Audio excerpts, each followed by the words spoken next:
This podcast is sponsored by nobody. Hey dudes, welcome to Splat from the Past, the only 80s themed horror and sci-fi show where things could get totally radical. Now today I will be talking to Brian Forsythe, the legendary guitarist, the damaged man himself from the 80s hair metal band Kix. And their album, Blow My Fuse, is celebrating its 35th anniversary, best known for their classic power ballad, Don't Close Your Eyes. And we're going to go through the band's history and current stuff he's doing with fellow hair band that he joined about 20 years ago or so, Rhino Bucket. They had to hit themselves in the early 90s with Ride With Yourself, which you may remember from a little movie called Wayne's World. And the guy's had an impressive journey, and we're going to just look back on all of that today. And it's going to be a great conversation today. Just one day before 4th of July. I assume a lot of you did your partying this weekend. I hope you all had a wonderful amateur night on Saturday. So yeah, here is my interview with Brian Forsythe.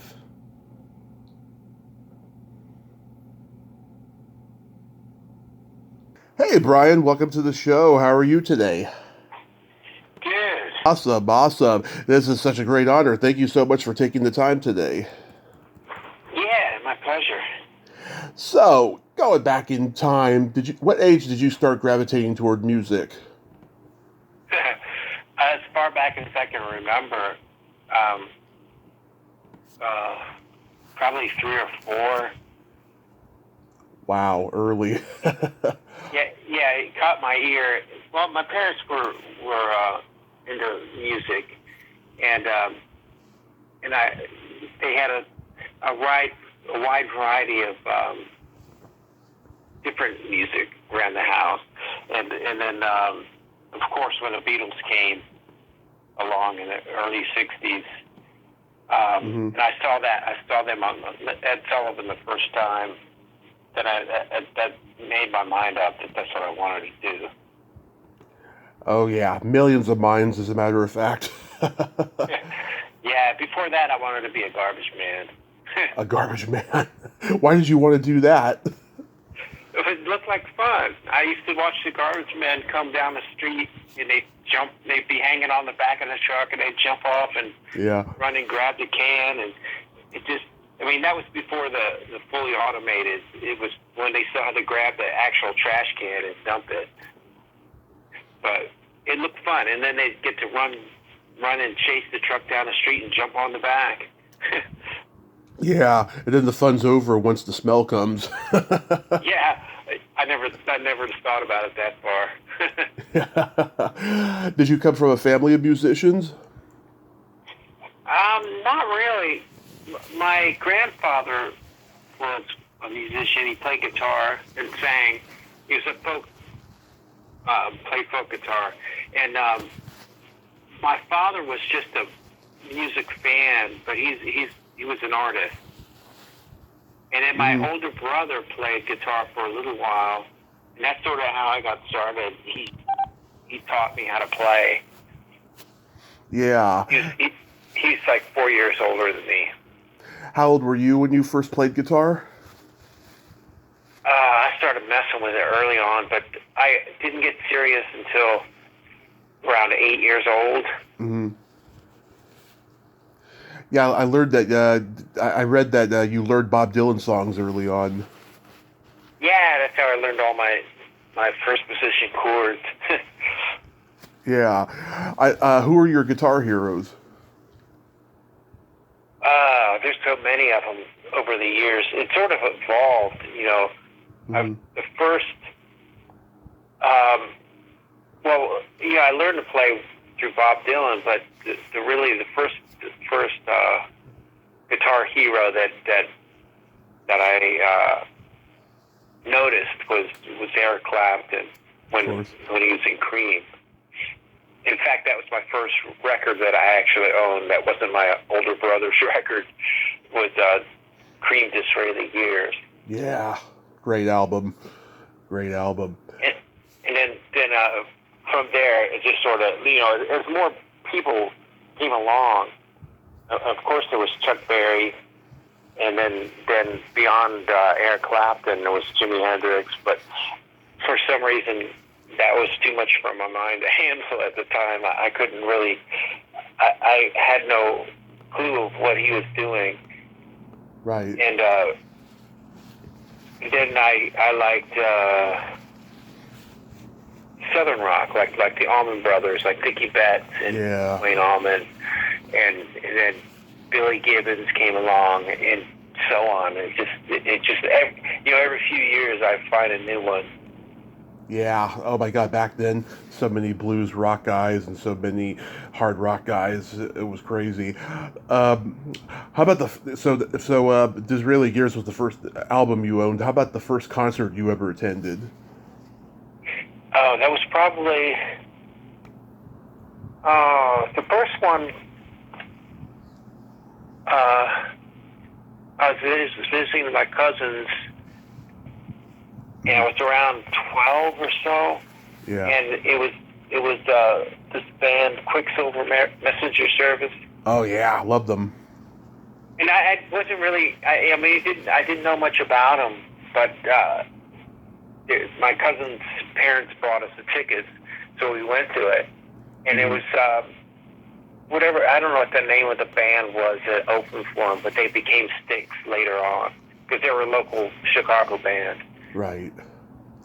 But the first concert I went to that I wanted to go to was Steve Miller Band. Oh, I love them. Right around the Joker. That was great. Yeah, I'm a huge Steve Miller fan. I'm from the Bay Area, and also a Quicksilver fan. My uncle used to play Happy Trails over and over again with that 25-minute version of Who Do You Love? Yeah. Yeah, great music. So did you have your first band in like junior high or high school? Yeah, I was around 13 or 14, and we must have been horrible. Looking back on it, but we had a lot of fun. I remember I used to have these things at my school called Coke Hours, and it was after school, and bands would play, and I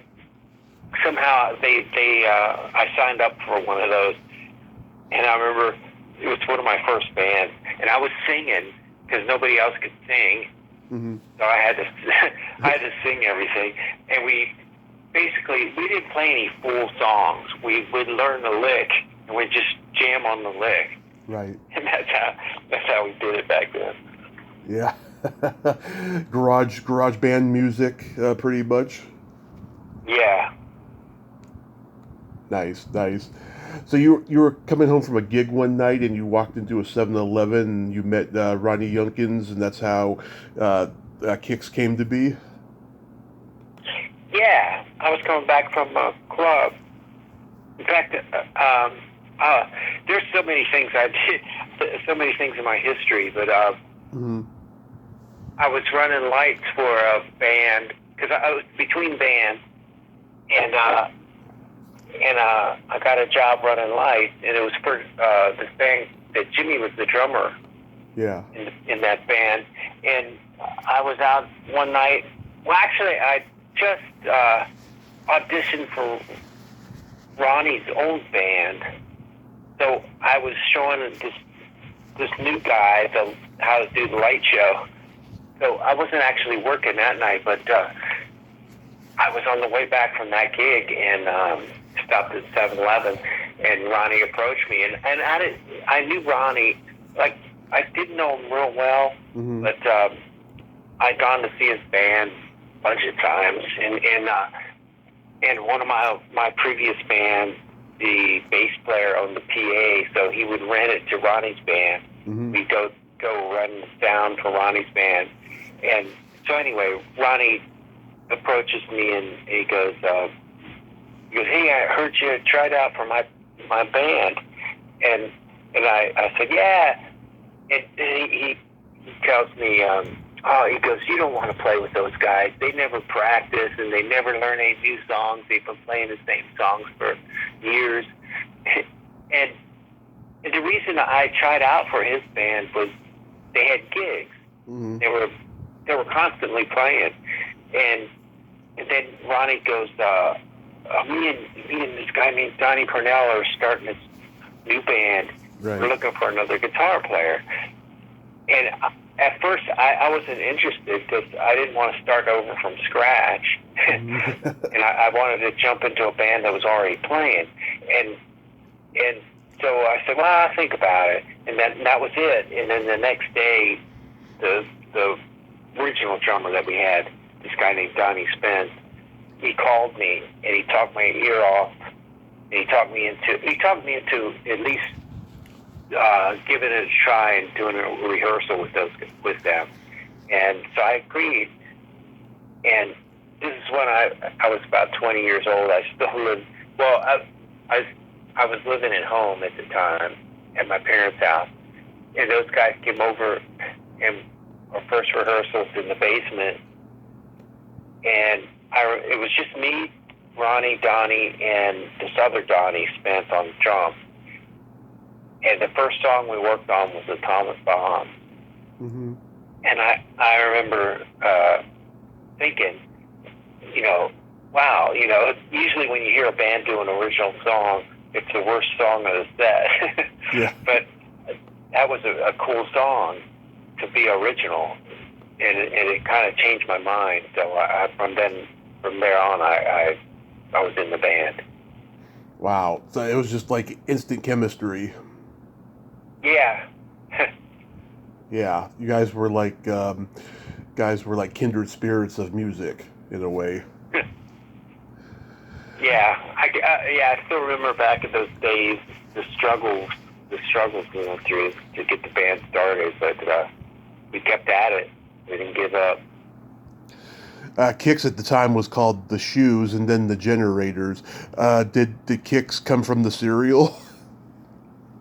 No, actually. That came. Well, we recorded the first record under the name Generators. Right. And right when it was getting released, or no, right when they were getting ready to do the artwork for the album cover, the guy comes down, he goes, oh, because we got a problem. We just found out that we can't use that name, the Generators. So, well, first we couldn't use Shoes, so we changed it to Generators, and then we couldn't use the Generators, and he goes, you got to come up with something like today. Yeah. Otherwise, the release date will be delayed. And Donnie just sort of, he was in a band called Jax, spelled Jax, and he was also in a band called Kix, Kicks. Yeah. And he just combined those two and came up with Kix, Kix. And at first, he just whipped that out, and we all just looked at each other, and it was like, yeah. Well, we can't think of anything better, so I guess so. Yeah. we weren't that excited about it. That is interesting. Yeah, what was the rock scene in Maryland like at that time? Oh, it was great. There was bands everywhere, and like I mean, not only in like the Baltimore area, but even out farther, like Hagerstown and Martinsburg, West Virginia. You could play. You play all the time. I mean, just in Baltimore itself, we would play one night at one club and then go around the Beltway and play another club and yeah, there was that club called the Mountain View. Mm-hmm. Used to play, and they used to get bands from New Jersey, from Detroit. They just bands would come through there, and there were all these. It was crazy because back then it was like the end of the '70s or the early '80s. Well, I guess the end of the '70s. So you get these bands that wore the Kiss makeup or their version of it, and then these other bands that were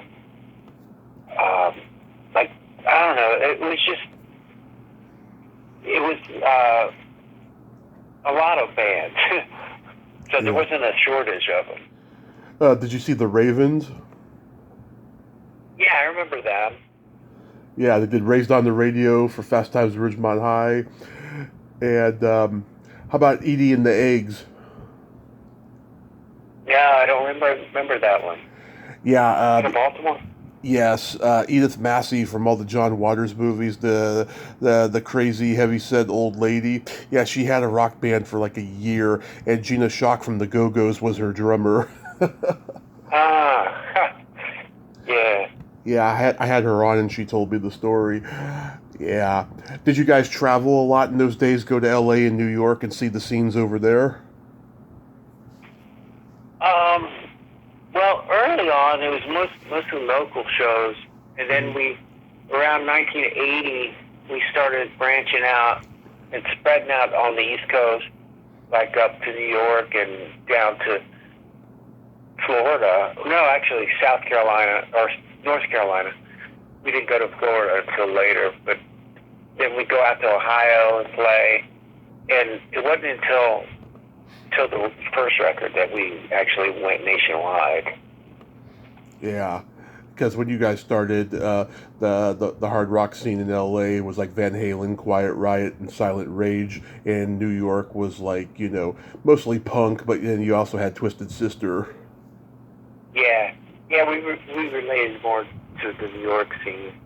In fact, in the very early days, we fashioned ourselves after the Ramones. We like their work ethic. Yeah, but before you guys signed to Atlantic, were there periods when labels were interested and then nothing happened? No, we got rejected.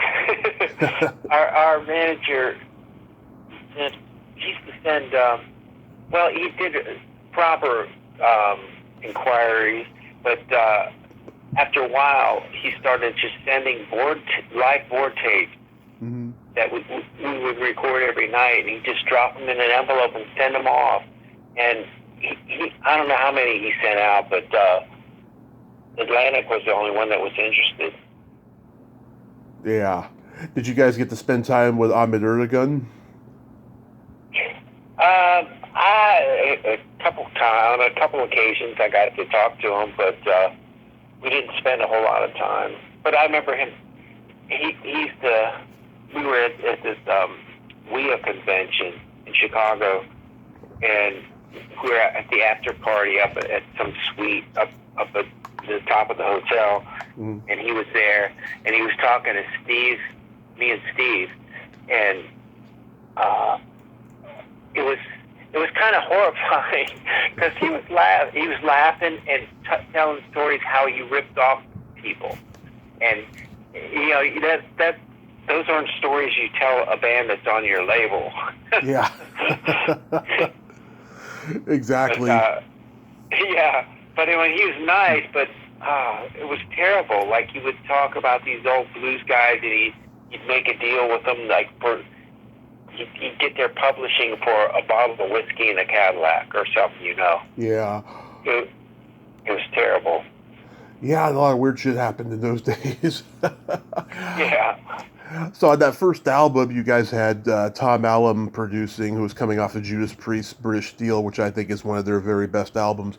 This album sounds a lot like early influence of Zeppelin and maybe some New York punk rock overtones. Is that what you guys were aiming for? Not really. We just had our own sound. We weren't really thinking about it. I can't speak for Donnie. He's the one that wrote most of the songs, but that it was just sort of what we were in. Or I don't know. It was weird.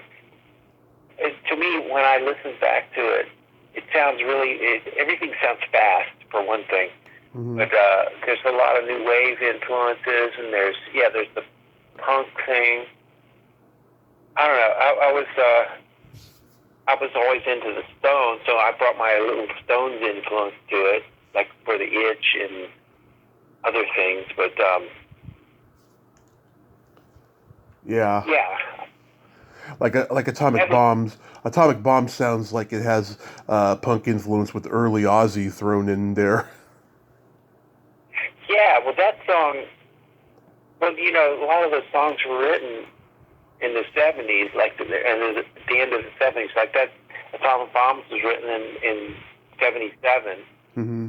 So, what, you know, an interesting thing about Atomic Bombs was when we got done recording the rough tracks, mm-hmm. we discovered the bass was slightly out of tune.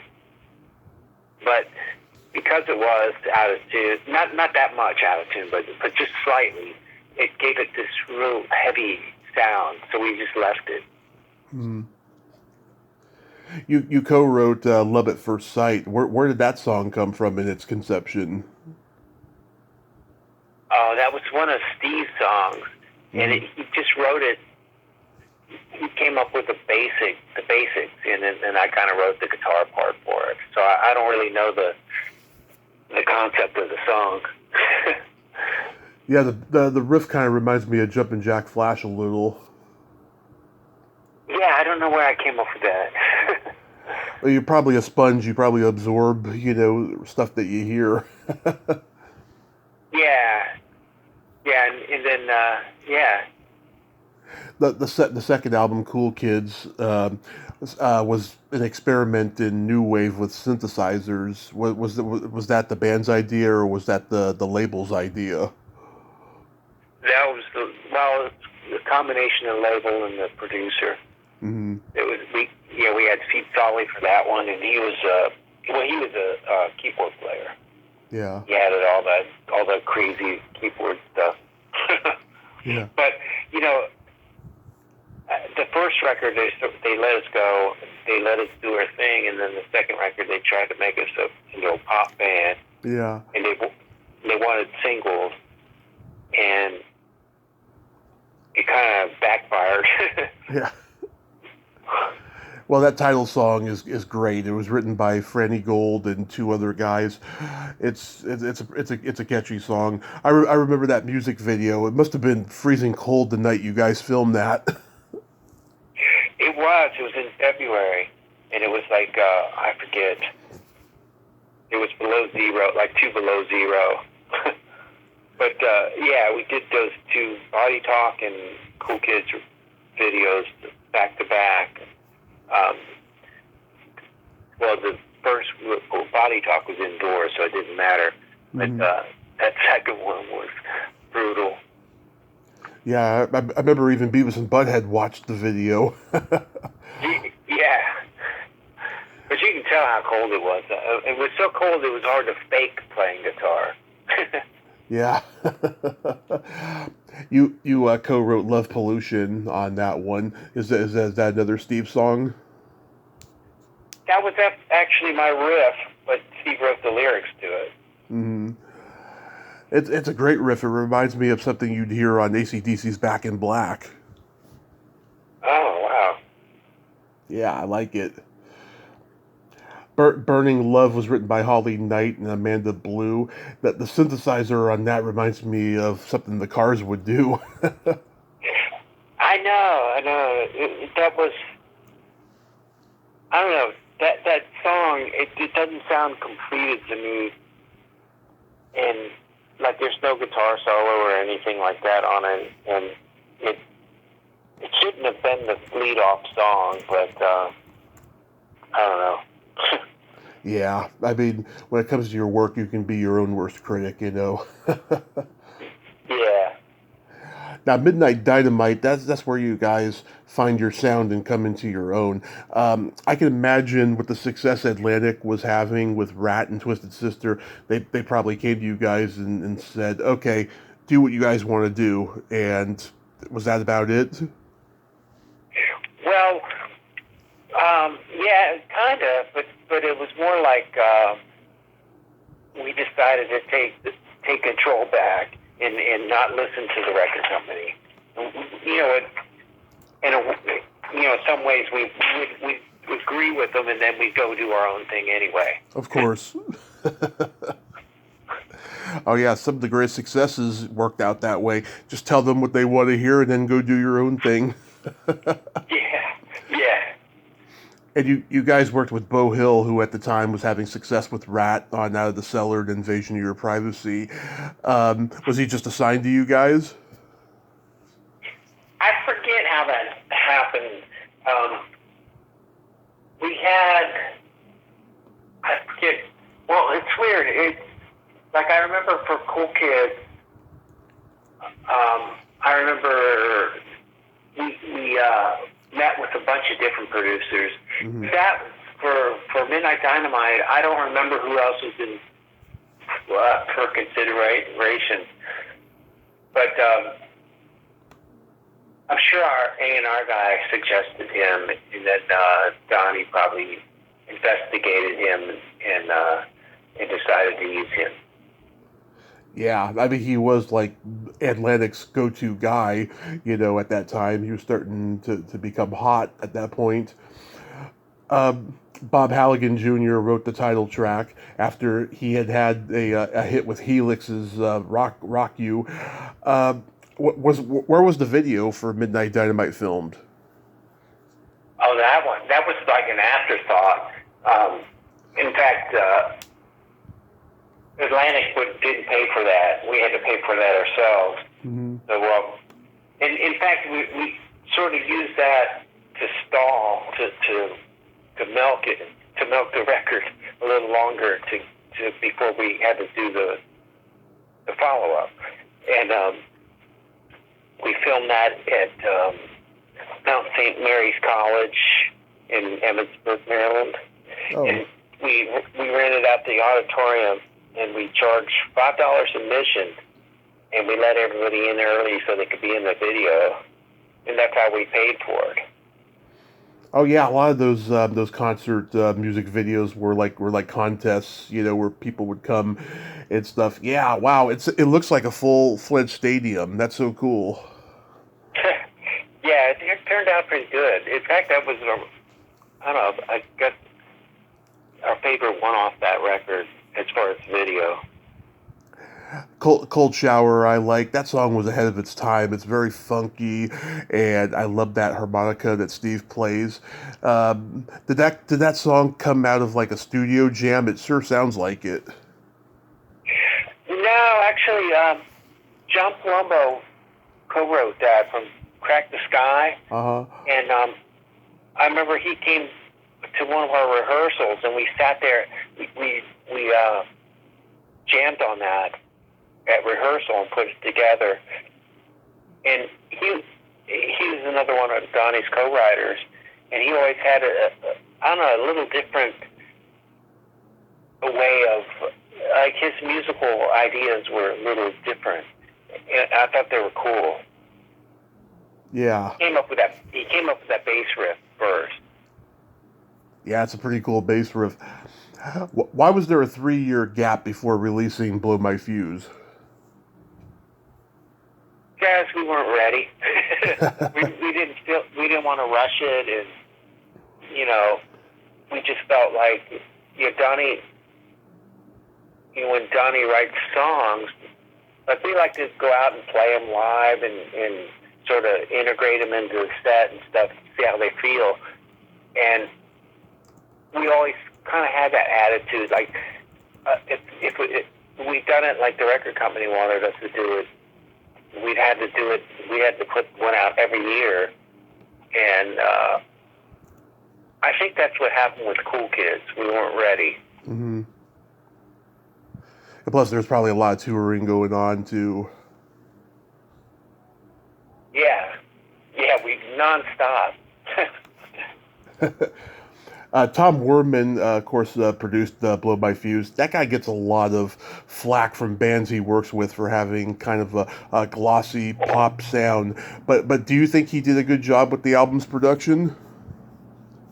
Yeah, I always, I like the way it turned out. Like Donnie had a problem with Tom. They just butted heads all the time. But I thought that Well, Donnie's problem with Tom was that he wasn't a musician, and well, it's pretty much how all producers work. He uses his engineer and his he has his team, and Donnie thought, because he wasn't doing all the work himself, that he was lazy, and he thought we were paying for this guy that wasn't doing anything. But really, we're paying for his ear, because he had a really good ear. And when it came to mixing, I thought he did a really good job. Yeah, I think it's actually the best Kix album. It's so rawly catchy and Stonesy and AC/DC type riffs, blues rock. It's almost like a love letter to your heroes in a way. Yeah. Yeah, like what are your standout songs that you like the most on it? I would say, well, Cold Blood for one thing. A great song. Was my favorite. Yeah. Oh man, there's so many good ones. I like No Ring Around Rosie. I remember that song was in that movie Like Father Like Son with Dudley Moore and Kirk Cameron. Yeah, it was also in Johnny Be Good, that horrible movie. Oh, maybe it was that movie. Maybe I'm getting the two confused. Yeah. Yeah, maybe it was. Yeah, it was one of those two movies. It was like around the same time. Yeah, that's a good one too. And Get It While It's Hot is good. Yeah, I can't think of one that I don't like off that record. Yeah, Red Light, Green Light, TNT. Yeah. Now, Don't Close Your Eyes. That's Bob Halligan Jr. again. This is the era where like every hard rock band had a power ballad. Did you guys resist that idea for Midnight Dynamite, but then they told you that you better come up with one for the next album? Well, we resisted it, but then again, well, not that it was a ballad, but we had like For Shame on Cool Kids, and we had Walking Away. Yeah. But we never pursued a single, making it a single. But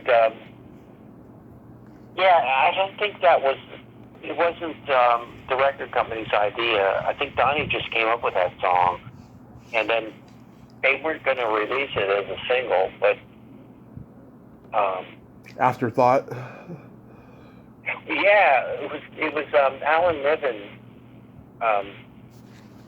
We were on tour with the Great White in Tesla, and Alan Niven was Great White's manager at the time, and he was also Guns N' Roses manager, and they were huge at the time. And he heard us do that song every night, and he approached us and he goes, "How come Atlantic didn't release that as a single?" And we didn't know. Usually the record company just releases the wrong thing anyway. And he goes, "Do you mind if I ask them? They'd be stupid and to not release that." So we said, yeah. And he went to Atlantic and they listened to him just because, he's a big manager. Yeah. Yeah, do you, it's an anti-drug, anti-suicide song. Do you ever meet people who say that song changed their lives? All the time. Oh. That's beautiful. Yeah. That must be gratifying. Yeah. Did that song, like, boost you guys to the point where, like, you were headlining every show now? Nah, it got us on some tours. Like, before that, we'd do like a few shows here and there on a bill, as a opener, but we never had a full-on tour really until the Rat tour, and that's the first time we got a tour bus. Like before that, we were always in a van we traveled with a van and a Ryder truck. a 24-foot rider, and that's the way we did it for years. Well, I think one time right before the Rat Tour, we had to get a tour bus because we had these dates that were too far apart to drive. Right. But until the Rat Tour, that was the first real tour that we were on. Wow. And we didn't headline any arenas, but we of course we headlined clubs. But in between arena tours, we were back in the clubs. We just bounced back and forth. Yeah, because you guys were happy just to be playing. Yeah, and actually, it's cool to play arenas and stuff. It's big crowds, but it doesn't sound that good, and yeah. We're more comfortable in a club. Yeah, that's what most musicians have come to tell me and stuff. My favorite song that Halligan wrote for you guys is Cold Chills. Yeah, I like that one. Yeah, on Hot Wire. Yeah, it's so ominous and slow burning. I remember that song was in Wayne's World. Yeah, but you know what? They when Wayne's World they were requesting songs, they wanted us to submit a song that wasn't on a record, and Donnie just insisted they use Cold Chills, and because it was on Midnight Hotwire, they didn't put it on the soundtrack, and it was in the movie, but it wasn't on the soundtrack, so we never, we could have gotten some money for that. Yeah. The Rhino Bucket had one on there, and they're still making money from that. Ride with Yourself, yeah. Yeah. Who directed the video for Girl Money? Because it's really awesome. It's black and white, and it's very European art-like. I can't remember who did that. But yeah, it had a good look to it.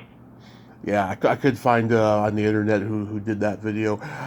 You guys, as you said before, you toured with Great White and Tesla. I've seen both of them live. Great bands. Any good stories about those guys? Oh, wow. No, I don't know. They're well. No, just the typical stuff. I mean, at the end of the 80s, Ronnie got sober, and I quit drinking to support him. So actually, we weren't partying anymore by that point, so there's none of those kind of stories. But, well, one of the tour dates on the Tesla Great White Tour was Red Rock, Denver, and that was a memorable concert. I don't know if you've ever been to Red Rocks, but man, no, it's great. I've heard. Sounds good. Yeah. After that show, we were supposed to go down to Texas. I think. I forget, Amarillo or somewhere, and we had Donnie's girlfriend was selling merch, and she had to drive in the merch truck, and at the end of that show, we took off and we were driving down the freeway, and there was a carload of girls. Yeah. Passing our bus, and they were hanging out the windows, and they were dressed in bikinis, and Donnie's girlfriend was following us in the truck in this U-Haul. Yeah. And it was funny because the drive was so long that the merch truck was going to have to stop overnight somewhere, and then we were going to continue on. And when we got to the next town, I remember Donnie was in big trouble with his girlfriend, even though he didn't do anything. but just the fact that these girls were chasing the bus down the road, she was furious, and she was imagining all these things going on, and she ended up calling my girlfriend back home and getting her all riled up, and so the next day we arrived early in the morning, and Ronnie and I decided to go to the restaurant and get something to eat, to get breakfast. And we're sitting there, and the phone behind the desk is ringing off the hook. And I go, oh, that's probably my girlfriend. And I was just joking. And sure enough, they come over and they go, are you Brian? You have a phone call. You have a phone call. And I couldn't believe it. And it was my girlfriend, and she was like, it was weird. I mean, I can't even describe. I can imagine. Yeah, Donnie's girlfriend was so mad at Donnie that she had to get my girlfriend mad at me so they could, I don't know, it was this whole scene. But anyway, that's the only thing I remember from the Tesla tour. That was the biggest thing. Did you guys ever do shows with Y&T? Monsters of Rock Cruise.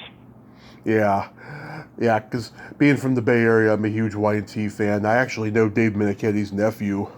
You started writing songs with Eric Stacy of Faster Pussycat. Was that what led you to the Rhythm Slaves? Yeah, that was like, well, there was right after Hotwire, or soon after Hotwire, you know, there was trouble in the band, and I was, you know, really what I saw the music scene changing, and I knew that Hotwire wasn't going to do anything. Grunge was getting popular. It got to a certain point, and it was starting to sink, and I had big high hopes for Hotwire, because I thought, you know, Will My Fuse did so good that this album's we're finally going to make it on this record. Mm-hmm. And then suddenly I realized it wasn't going to happen, and I was so disillusioned that I just decided I was going to leave and find start doing something else. And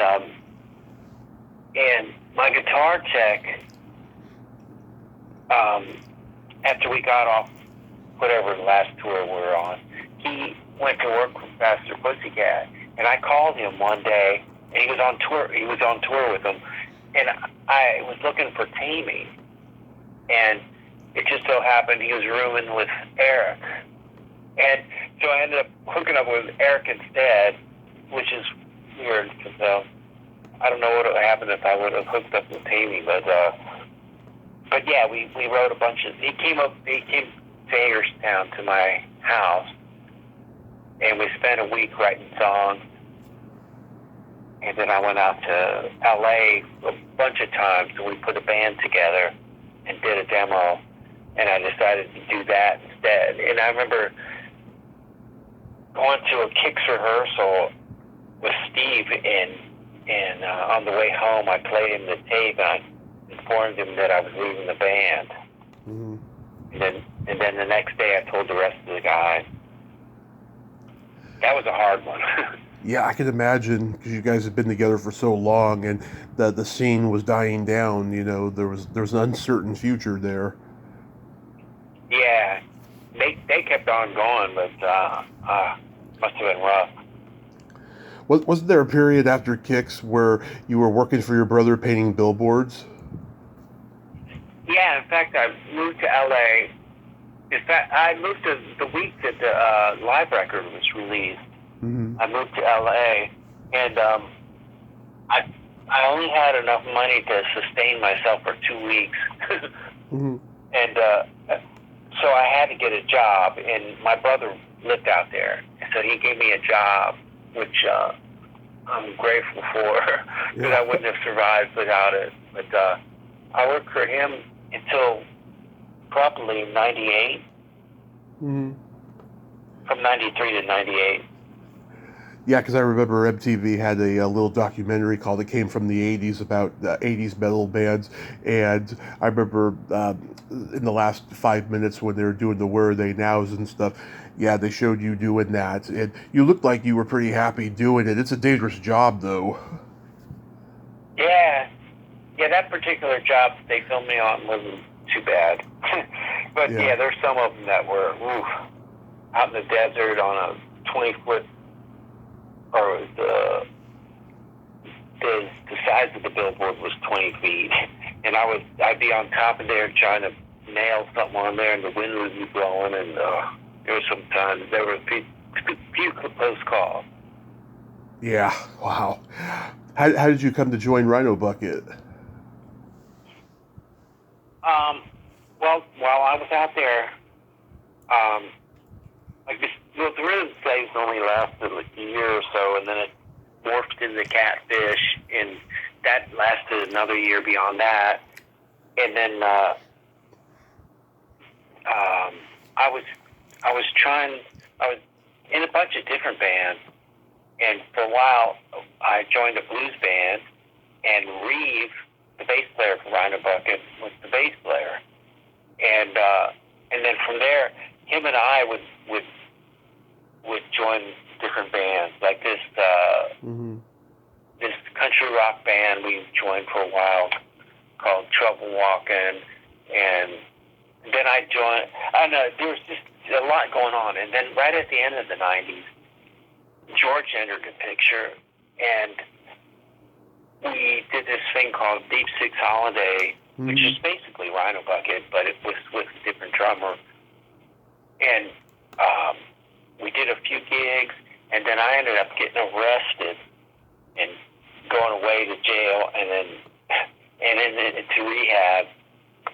And when I came back out, I got a phone call from George one day, and he said Ricky Rackman wanted to do a Cat House reunion, and he wanted Rhino Bucket to play. And Greg, the original guitar player, didn't want to do it anymore. And George said, he goes, would you be willing to do it? And I said, no, I'll do it. I said I'd learn the songs for that gig. So I did it, and then we got another gig, and then before I knew it, we had a movie soundtrack. We got offered a movie soundtrack, and I guess by that point, I hadn't planned on joining, because I thought I really want to do the hard rock thing again, and I wasn't sure. But then after I got into it, it was almost like when you're going out with a girl, and then all of a sudden you're the boyfriend, and you didn't plan on it. Yeah. It was kind of like that. It's like I just started sort of doing a gig here and there, and then before I knew it, I was in the band. And then when we got that movie soundtrack, we wrote a bunch of new songs, and that's when it was sort of like the same thing with Kix. I really liked it. I learned all the old songs, but then when we started writing new songs, I really fell in love with it. And you've been with them ever since, and occasionally you've done the Kix reunion. Yeah, well, at first, this was, Rhino Bucket was probably around 2000 when we got together, and we were up and running, like, for those, in the early 2000s, we were doing full-on tours. We did a Super Suckers tour, and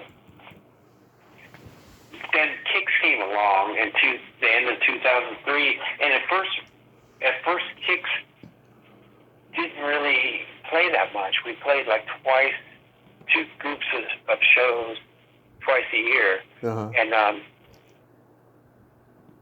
so I could sort of juggle the two bands, but then Kix just took off, and I had to put Rhino Bucket on the back burner, and we could only do maybe one European tour during the month of February, or January and February. So Yeah. Do you guys have any upcoming gigs or new music? Rhino Bucket? Yeah. We're sort of, yeah, we have we're playing the Whiskey July 20th. Nice. In LA. And as far as new music, we've been thinking about it. Like, everybody's got their ideas around. We haven't gotten together to work on anything yet, but probably after September, we're going to try to do something. Nice. July 20th at the Whiskey. Wow, you probably have memories of playing there in the 80s, right? Yeah, well, I'm trying to think of when the first time I played there with a band. I don't think I played the Whiskey until, well, the Rhythm Slaves, when I got out there in the 90s. We never played there in the old days. And then we played, in the last several years, we've done shows. In fact, it was hard to book a show in LA with Kix. Mm-hmm. And the first one we did was the House of Blues, and then for some reason they didn't want us back, even though we sold it out. And we kept trying to find venues, and then finally we landed on the Whiskey, and we had good luck with them. Interesting. How long have you been in Memphis for? Actually, in Nashville. Nashville, sorry. About 4.5 years. 4.5 years. Yeah. What's it like over there? You see Elvis everywhere? Not too much. I don't know. I avoid downtown. I live kind of 12 miles north, so it's sort of, once you get out in the country, it feels like you're out in the middle of nowhere. But the music scene is really, really happening here. Mm-hmm. And there's rock clubs, there's country clubs, there's Americana clubs, bluegrass. There's like everything. Like, there's this little club that's not far from my house, like 5 minutes from here in Madison, where it's called Dee's Country. What is it? Dee's Country Cocktail Lounge. Mm-hmm. It's just off on the side street, and it's got a gravel parking lot, and it's a tiny little place, a little dive bar, and you go in there, and they have a pool table and a jukebox and a stage in the corner, and you can go in there anytime and see something different. And I used to go, when I first moved here, I'd go on Tuesday nights and see Kenny Vaughan play from Marty Stewart's band. Mm-hmm. Kenny Vaughan has his own side project, a little three-piece band. And you go in there for free. There was no cover charge, and they have a tip jar up on stage. And they go, and they used to do an early set. They play at 8:00, and then after they were done, then another band would get up and play, and they were, I don't know, it's just cool that you can just walk in anywhere. And I've been downtown a little bit. I try to avoid Broadway. Yeah. That's like that's insane. But there was a couple places off of Broadway that I've been to. I forget the name of it. It's the Blues Bar. And I went in there one night, and Derek St. Holmes was playing. Nice. And it was great. And it was the same thing. No cover charge and just a tip jar up there. Nice. Brian, thank you so much for coming on today. I hope you have a great summer, a happy 4th of July. Be safe and keep on rocking. Yeah, that's all I know how to do. All right. Have a great day. All right. Bye-bye. Bye. Well, there you have it. Brian Forsythe. Ain't he a cool dude? Oh my God, what a nice guy, huh? I'm so glad that we could have that conversation today. He is just fantastic. And go out and see a Rhino Bucket show. I certainly will do my best to see one. I haven't seen a concert in a long time now. Well, until next time, this is Tommy Throwback Kovac saying there's no shame in living in the past because the present sucks.